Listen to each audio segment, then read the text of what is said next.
naniniwala ako na kahit hindi ka biritero, meron kang lugar sa industriya ng pag-awit. Nagtrabaho ko as a salesman, 3 years in Saudi Arabia. Naging sideline ko rin doon yung vocal member ng isang banda, which is yung Lullaby Band. Puro kami Pilipino sa band members namin. Yung mga band members ko ang naghikayat sa akin para sumali sa isang competition katulad nito. Sabi nila na meron ka namang talento sa pag-awit. Sa ngayon, nandito ako sa Pilipinas, gumawa ako ng isang maliit na business. Pangarap ko mabigyan ng magandang buhay, of course, yung 2 kong anak. Makatulong kahit papaano sa aking parents. At higit sa lahat, matupad ko yung pangarap kong maging isang singer dito sa Pilipinas. Hello, I'm John Miradora, 35 years old from Valenzuela City. John Miradora! Hindi daw ka dyan sa second floor. Sa second floor. Para siyang si ano, para siya... May pagka-Daryl lang dating niya. Oo. Na pag medyo pagod na si Daryl. Hindi naman. Nagigising na Daryl. John, Yung pwede. hingal na siya sa dami ng kinanta. Ito ang ating mga inampalan. Ano kayo masasabi nila? Hi, John! Hello po. Alam mo, ang boses mo, actually bagay siya sa song na pinili mo.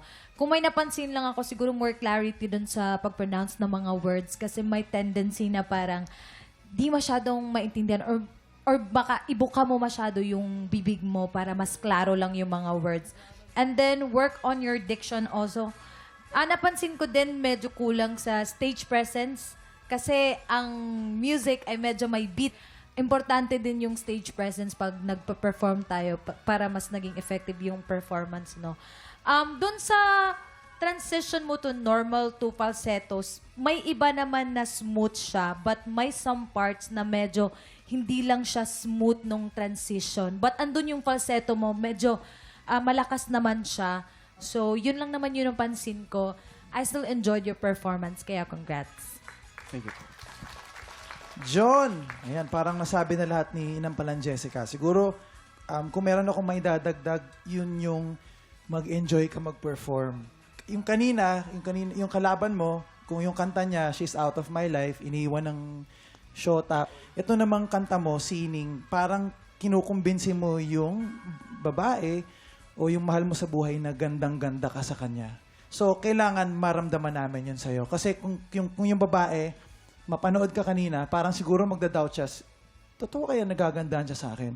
Especially dun sa part na, no wonder I fell in love, even though I'm scared to love. Baby, you know, the pain is unbearable. There's no way. Medyo ngiti-ngiti ka ng onte.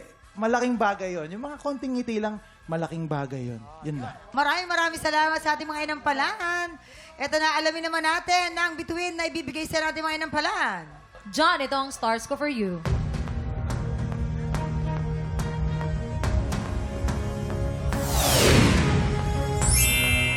Three star.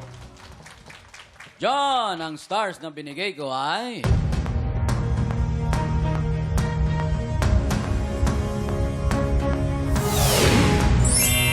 Three stars, Kuya Kim. Thank you very much, Jason. Mamaya na po natin ipapakita mga scores ni Daryl. So far po, si Jason ay meron pong 5 stars. Si John po ay lamang po ng isa with 6 stars. Alamin natin mamaya kung sino kalahok ang hahamon sa ating kampyon. Pero bago po yan, tuloy-tuloy pa rin po ang paghahanap namin ng mga Pilipinong may pusong kampyon. Yayain ang lahat ng kamag-anak at kaibigan niyong palaban sa kantahan at mag-audition na. Please watch this.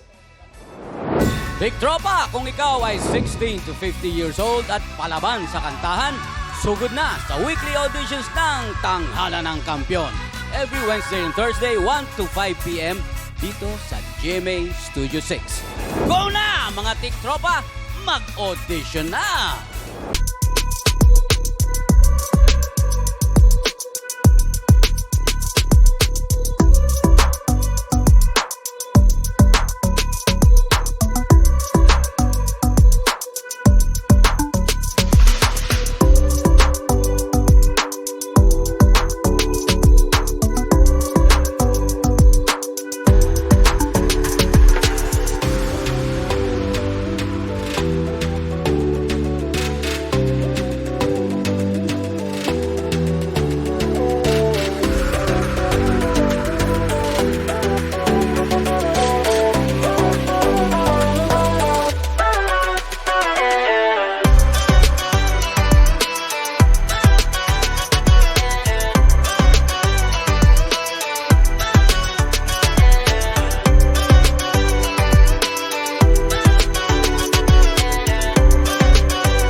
pinanood mo hanggang sa dulo itong video na ito, abay, very good ka.